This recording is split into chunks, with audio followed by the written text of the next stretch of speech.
Buenos días a todos. ¿Os habéis preguntado alguna vez cómo una célula decide convertirse en una neurona, en una célula epitelial, en una célula intestinal, teniendo en cuenta que todas tienen el mismo material genético? Una forma de entenderlo, de abordar este problema que a mí me apasiona, es entender cómo las células se comunican unas con otras diciéndose lo que tienen que hacer. Y necesitamos empezar con algunas analogías. Por favor, levantad la mano quienes entendáis dos idiomas, podéis conversar en dos idiomas que están en esa diapositiva. En 3 de esos idiomas, veo menos manos, claramente, ¿no? Y posiblemente no son los mismos idiomas. En 4. Ok. ¿Hay alguien que pueda en los 5? No veo nada que grite. Bueno, eso sería un políglota, ¿no? Alguien que habla muchos idiomas. En el mundo de las células también tenemos nuestros políglotas. Son las células madre. Aquí tenemos un grupo de células madre, como muchos sabéis, se intentan usar en terapia regenerativa porque tienen la capacidad de convertirse en otros tipos celulares. Estas son células madre de ratón embrionarias y pueden convertirse en cualquier tipo celular de ratón. Pues bien, decimos que estas células son políglotas porque son capaces de entender muchísimos lenguajes moleculares, muchísimos lenguajes celulares. Pero esos lenguajes no son como nuestros idiomas. No tienen palabras, tienen moléculas que contienen esa información. Y no son tan complejos como los nuestros, en el sentido de que no tienen grandes frases, sino que contienen una o unas pocas docenas de órdenes. Una forma de entenderlo es pensar en estas dos perras, en Greta y Audrey. Greta es la de la orejita. Son las perras de unos amigos y Greta es capaz de entender unas 20 palabras en inglés. Catch, run, stay. Audrey no entiende esas palabras. Cuando le dices a Greta run, Greta va corriendo y Audrey se mantiene en un sitio jugando lo que está haciendo. Pero si dices pelota en castellano, las dos perras vienen. Podéis entender que cuando tenemos un montón de células juntas, esta habilidad es muy importante para las células porque puede comunicarse a un grupo de células que hagan algo mientras que las otras no lo van a escuchar, no van a cometer errores. Volvemos a las células madre. Decía que eran políglotas, ¿no? Entienden muchos idiomas. ¿Por qué tienen que entender muchos idiomas moleculares? Bueno, tienen gran plasticidad y potencialidad. Pueden hacer muchísimas cosas y, por tanto, hay que controlar su actividad de forma muy concreta.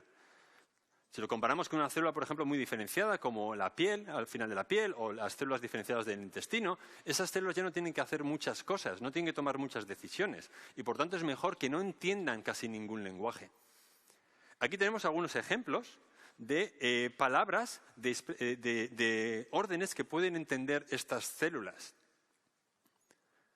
Y como podéis comprobar, algunos que habléis idiomas, muchas de estas palabras, muchas de estas órdenes son muy similares en diferentes idiomas. Survive y sobrevivir significan lo mismo. Pero como he dicho antes, podemos afectar a unas u otras células que entiendan uno u otro idioma. Y si estamos afectando a una célula madre que entiende los dos, reforzar la intención. Además, los que habrás aprendido otros idiomas, sabéis que la traducción nunca es literal, por tanto, hay sutilezas en los cambios de lenguaje. Por último, pasa también como en nuestros lenguajes que hay órdenes únicas que solo algunos lenguajes contienen. En nuestros idiomas eso también ocurre. Por ejemplo, algunos conocéis la palabra Schadenfreude, del alemán. Es una palabra que significa alegrarse de que le pase algo malo a alguien que se lo merece, a alguien ajeno. Es un poco lo contrario a la vergüenza ajena que tenemos nosotros, ¿no? Que los españoles que tampoco tienen una traducción fácil a otros idiomas. Bueno, esa palabra es única, no se puede traducir literalmente. Lo mismo hay órdenes celulares que no se pueden traducir literalmente. Bien, ¿cómo de bien conocemos cómo funcionan estos lenguajes? Una forma de comprobarlo es ver si podemos dar órdenes a las células para que hagan lo que queremos. Podemos coger en el laboratorio un intestino de ratón y esa es la forma que tiene por dentro. ¿Ves las crestas? ¿Vale? Esas son las vellosidades. Y dentro de esas vellosidades, al fondo, tenemos la cripta en verde, donde hemos marcado las células madre intestinales. ¿Vale? Estas células madre intestinales regeneran el tejido del intestino prácticamente al completo en una semana. ¿Vale? Esas células madre intestinales van a estar con nosotros toda nuestra vida. Bien, os podría contar un poco una milonga de experimentos que podemos hacer para extraerlas, pero en realidad lo más fácil es meterlas en un tubo y cual mamporrero, machacarlas hasta que se te cansa el brazo y eres capaz de extraer las células madre de ese intestino y las podemos poner en cultivo en el laboratorio. ¿Vale? Ponemos una y lo que hacemos es darle órdenes, 5 órdenes específicas en 4 idiomas moleculares.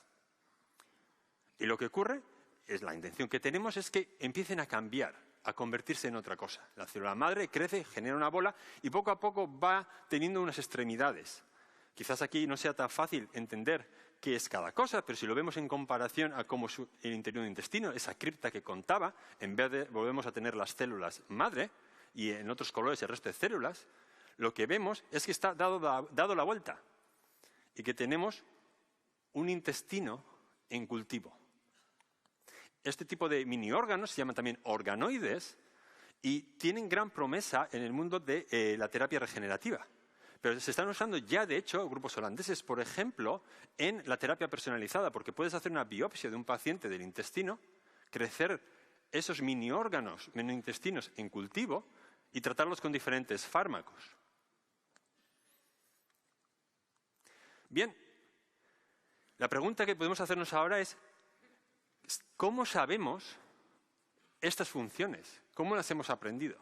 Y es algo a lo que yo me enfrento cuando empiezo mi laboratorio hace un par de años. Cómo aprender nuevos idiomas moleculares o nuevas palabras de esos idiomas. Y yo creo que hay 2 formas para hacerlo. Una es ser un poco pillo y ver si tienes 2 lenguajes que se parecen uno un poco a otro, buscar las palabras que te faltan en un lenguaje en el otro lenguaje. La segunda es intentar buscar una acción celular que nadie coordine. Encontrar nuestro Schadenfreude molecular, una palabra única. Y eso es lo que decidimos hacer. Tenemos aquí células dividiéndose, creciendo y dividiéndose. Tenemos en morado la membrana del núcleo y en verde el DNA, los cromosomas.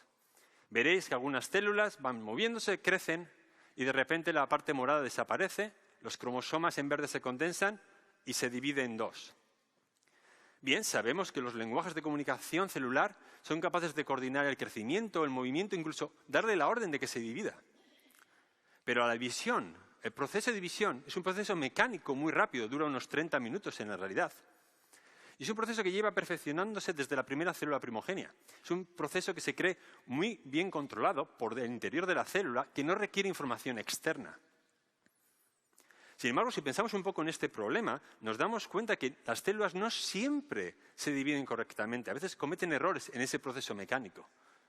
Cuando ocurre en una célula diferenciada, por la de la piel que hablábamos o la del intestino que se renueva todas las semanas, nos da un poco igual.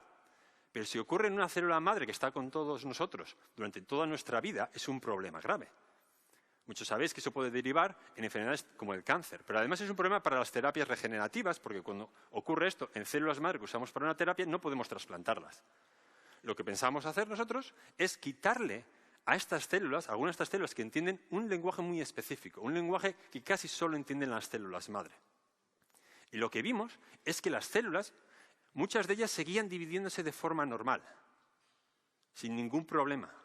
Pero unas pocas, cuando iban a dividirse, se quedaba un cromosoma enganchado entre ellas. Se pelean por el cromosoma y finalmente una de ellas se lo lleva. A veces correctamente, pero muchas veces incorrectamente. Y eso es un problema para el futuro de esa célula. Lo que estamos viendo es que este lenguaje de comunicación de células madre está diciéndole a la célula, ten cuidado, no eres una célula normal, tienes que tener mucho más cuidado cuando te dividas. De esta forma, lo que podemos hacer es introducir una nueva palabra en el diccionario molecular de este lenguaje. Ahora la duda que tenemos es si hemos encontrado nuestro Schadenfreude molecular, nuestra palabra única, o es la primera de unas palabras que vamos a encontrar en el resto de lenguajes.